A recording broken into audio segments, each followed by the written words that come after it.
Okay, just checked, we're still on 49 area. So once the sun goes in, then I'll start doing clips with, when there's no sun, no shadows, basically.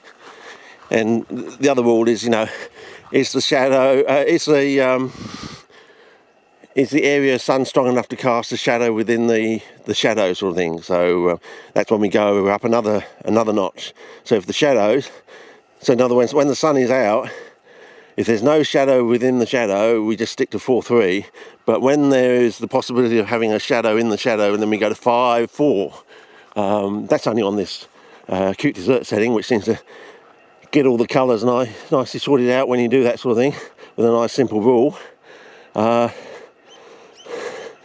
And they should start on this little hillock thing here and go up there, so we'll just meander our way through. These are Drosera praefolia, South Australia's most beautiful sundew, distant relic or relative to the bulbosa rosculata complex, I would suggest. Here's the Hypnum moss. It's out now, it's growing, but it still hasn't captured all that water it catches because we haven't had our basic rain event so far. I'll just go to spot culling for you so we can get a good shot of the leaflets in quotes. Things aren't quite the same when you talk about these rudimentary plants, liverworts, hornworts, combinations of fungi and cyanophyta algae sort of thing, blue-green algae, lichens in other words. So you never know what they're going to find, or have found. So we'll see. Okay, so basically, as I was mentioning 2 years ago, when we actually refound the boulders, and I wanted to go back there this week, but we've only got one sunny day this week. I wanted to spend a whole week there.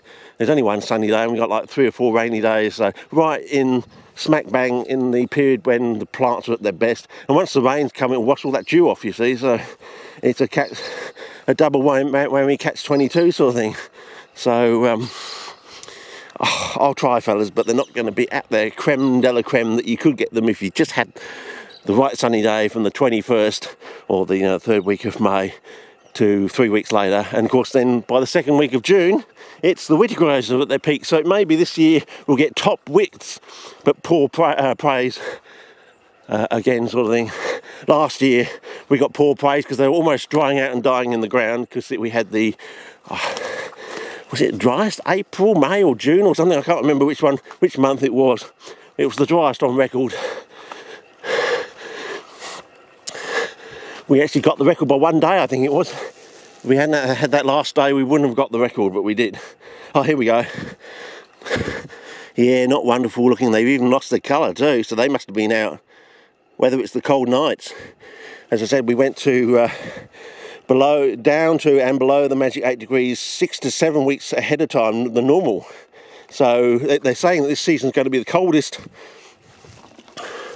Yeah, sorry. I haven't done spot culling yet, but we'll see what else we can find. And as I said, it's the first run of the season, fellas. I've got to get back into things, knock a few corners off that have grown on me over the summer season sort of thing. But hopefully we come at just the right time. And of course this window of sunnage will change now. It will get earlier and earlier in the afternoon and later in the morning sort of thing. So you get this sort of lovely sunnage when you actually do have a sunny day sort of thing. But of course this is all extended out in WA because the season over in WA is longer. Starts earlier, finishes later. Almost like 8.5 months on, barely 3 months off sort of thing, and it all starts again. Whereas here in this state, southern Abbotland, it's totally flipped round the other way. We may want to go up. I think we've gone up the edge before that way. I think we may want to go up this way, but it may be easier to go up and down and spend a little bit of time here. So get up to the top and then start a new clip coming down or something.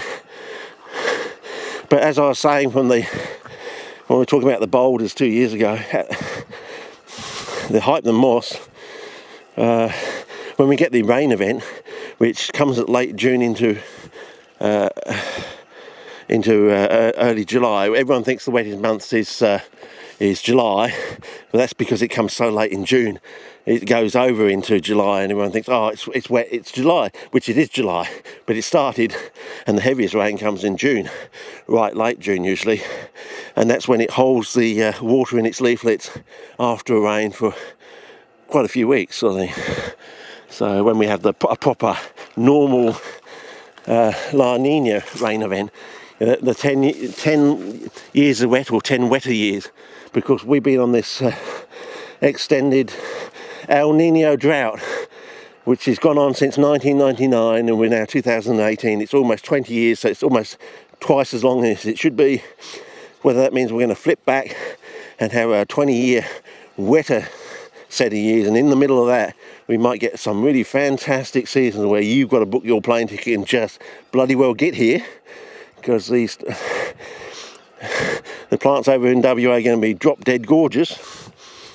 I'm probably talking Drosera gigantea growing on deep sand, none of this granite apron bullshit they keep showing you. I mean, as I said, I cut my teeth on the back of my place in Carrington Swamp, and you know, if you've seen Drosera gigantea growing on deep sand, you know why it's called gigantea. It used to grow up to my nipple height, and I got photographs of me standing next to the bricks in my old house in WA, and I looked at it the other day and I thought, bloody hell. You know what the average dimensions of a standard household brick are, and you got me there. You can see my nipples, you can see the bricks. I'm going to probably put that in my thesis, because people just won't believe how tall and robust. As I said, every season, somewhere during the day of whenever I visited, I used to visit multiple times, of course, quite a few times during the school holidays, and spend the whole day there, sort of thing. You know, get there 8:30, 9:30, 10:30, coffee and donuts, sort of thing. You know, leave about 4:30 usually, sort of thing. Spend the whole day there, have lunch there in the car, having a sandwich or something, and go back out again. You know, come back for a coffee. Yes, I was a coffee drinker. Started on the very day of my 7th birthday, and have never looked back. Oh, it explains everything, Richard. It probably does. I totally agree. So, yeah. Anyway, it's a try anyway. We've got all the colours, got the litage right, the setting to get all this lovely litage. I think then we're definitely set.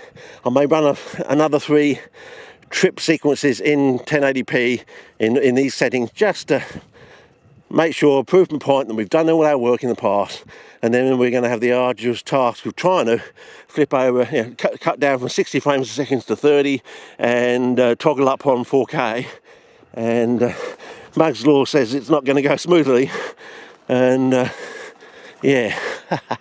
And of course the coloration of Drosera gigantea, it's just it's got a true turquoise, glaucous turquoise, and has, the orangey yellows and the reddy purple down the stipulate base and all that sort of thing. So, up the top it's sort of orangey yellow, leading out to the yellow, slightly yellowy orangey trap sort of thing, and down the glaucous stem it becomes more purple and red down the stipulate base. Again, having a red stipulate base is a good sign of health. Same with Drosera capensis. So, okay. A few plants here. I'm just going to go spot. Maybe I'll start the next clip doing this, because I'm just gas bagging too much. Oh, over and out for now. So, yeah.